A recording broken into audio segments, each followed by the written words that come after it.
ហើយតាក់ទងជាមួយជាយុវជនហើយនិងអ្នកប្រើប្រាស់នៅក្នុងនេះទី1គ្រប់ស្នើសុំបងប្អូនទាំងអស់គ្នាកុំលុបលុនទី1កុំលុបលុនពេលដែលបងប្អូនទាំងអស់គ្នាប្រើប្រាស់បច្ចេកវិទ្យា digital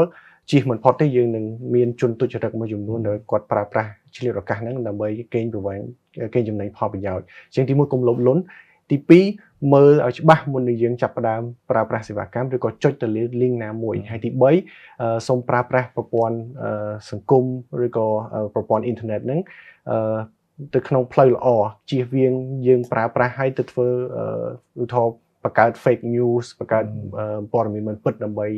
តែផលប្រយោជន៍ផ្ទាល់ខ្លួនដោយសារបើយើងមើលទៅយើងបានផលប្រយោជន៍តិចប៉ុន្តែវាប៉ះពាល់ដល់សង្គមជាតិយើងខ្លាំងអញ្ចឹងសូមប្រើប្រាស់វាប្រកបដោយទទួលខុសត្រូវខ្ពស់ទី2ក្រសួងរបស់យើងក៏បានធ្វើការជាមួយក្រុមហ៊ុនផ្ដល់សេវាកម្មផ្សេងៗដែរដែលទី1យើងធ្វើការឲ្យក្រុមហ៊ុនហ្នឹងផ្ដល់សេវាកម្មប៉ុន្តែនៅក្នុងsafety environment មួយហើយពួកគាត់យើងក៏បាន take down នៅក្នុងឆ្នាំនេះ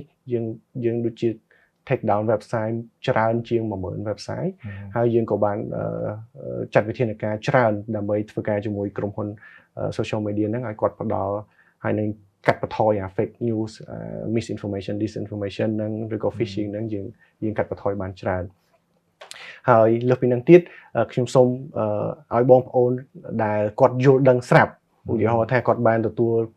វីដេអូអប់រំខ្លី poster ឬក៏ social media ទាំងអស់ហ្នឹង